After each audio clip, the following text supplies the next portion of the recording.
आज फाइनली जब जो विजन देखा था कि 51 चेंज मेकर्स पूरे भारत के अलग अलग जगहों से एक साथ हो, अपना काम को रिप्रेजेंट करे, एक दूसरे को समझे, एक दूसरे के कामों से प्रेरित होके इंटरलिंक हो पाए। जब हमने ये सपना देखा था तो बहुत डिफिकल्ट लग रहा था कि कैसे करेंगे, इतने सारे लोग, इतना डाइवर्स, कैसे सिलेक्शन करेंगे, कैसे आइडेंटिफाई करेंगे, कौन से राज्य में से क्या पैरामीटर्स लेंगे, पूरा भारत कैसे कवर करेंगे। तो इतने सारे क्वेश्चंस थे जब हमने इस जर्नी को चालू किया था। एंड स्टार्टिंग में बहुत इम्पॉसिबल सा लग रहा था ये पूरा विजन। बट जिस तरीके का एक जिगर सर से जब बात होती थी तो क्लियरली ऐसा होता था कि जितना भी टफ है हम उसे ट्राई करेंगे। तो जब हमने गुजरात लेवल पे इसको किया और उसके बाद नेशनल लेवल पे स्केल अप करने की बात हुई तो बहुत ज़्यादा स्केल का क्वेश्चन आया था कि क्या हम कर पाएंगे कि नहीं कर पाएंगे। हमने चेंज मेकर्स को, यानी आप जो सब अच्छा काम कर रहे हो, उनका इकोसिस्टम को स्टडी करने का सबसे पहले प्रयास किया कि जो अच्छा काम कर रहे हैं वो कौन है। जब इकोसिस्टम की बात आती है तो हमें ये समझना बहुत ज़रूरी है कि उस इकोसिस्टम के प्लेयर्स कौन है, उस इकोसिस्टम के पार्टनर्स कौन है। जब हमने इसको डिटेल में समझने का प्रयास किया तो हमें ये पता चला कि कोई व्यक्ति अगर अपने लेवल पे कुछ अच्छा काम करने का प्रयास कर रहा है वो हो सकता है इंडिविजुअल चेंज मेकर्स। इंडिविजुअल के बाद अगर स्केल अप करना हो तो दो प्रकार के ऑर्गेनाइजेशंस बना सकते हैं। एक हो सकता है एनजीओ का माध्यम, दूसरा हो सकता है सोशल सेक्टर स्टार्टअप का माध्यम। तीसरा एक पर्सपेक्टिव आता है कि जो इंफॉर्मेशन है वो लोगों तक पहुंचाने के लिए कंटेंट क्रिएशन भी एक बहुत इंपॉर्टेंट पैरामीटर है चेंज मेकिंग का।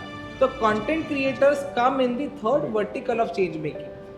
फोर्थ के अंदर इम्पैक्ट वर्टिकल ऑर्गेनाइजेशन। तो इम्पैक्ट वर्टिकल ऑर्गेनाइजेशन के अंदर we have not only kept restricted to companies. Company जो CSR का कंपोनेंट देते हैं उस तक ही सीमित करने का हम लोगों ने प्रयास नहीं किया।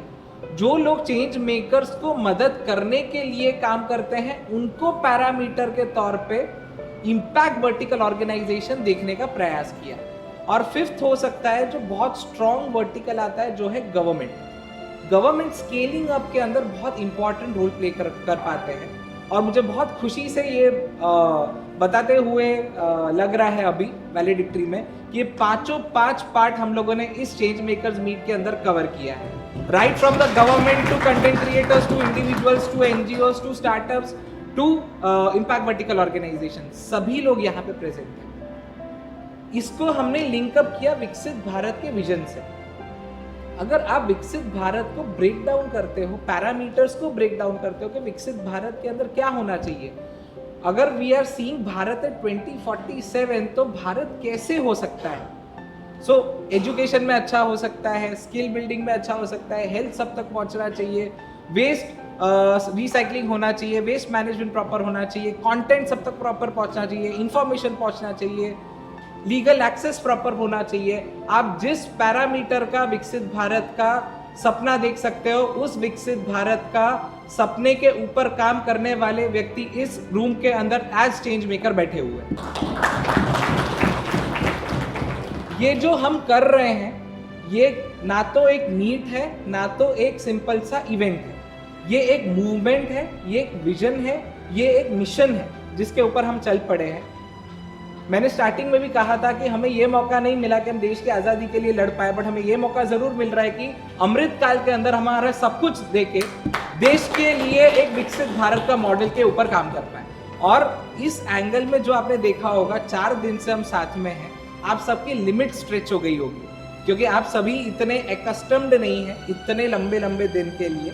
और जिस तरीके से हम लोगों ने पूरा सिंक्रोनाइज सबको इनकलकेट करने का ट्राई किया, कहीं ना कहीं आप लोगों की कैपेसिटी बहुत इंक्रीज हुई होगी। मतलब वो आपकी अगर कैपेसिटी इतनी होगी तो हम लोगों ने इतना बढ़ाने का प्रयास किया है। बिकॉज जब विकसित भारत की बात होगी तो नॉर्मल प्रयासों से नहीं होगा, एक्स्ट्रा ऑर्डिनरी एफर्ट्स चाहिए और हम सबको साथ में आना पड़ेगा।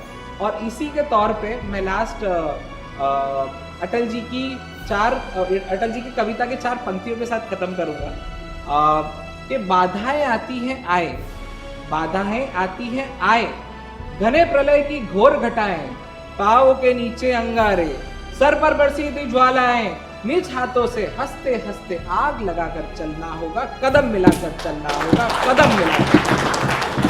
अगर हम सब ने कदम मिलाकर एक साथ चलने का प्रयास किया, देश के डेवलपमेंट के लिए काम करने का प्रयास किया, तो मुझे नहीं लगता विकसित भारत 2047 मॉडल एक इम्पॉसिबल ड्रीम हो सकता है।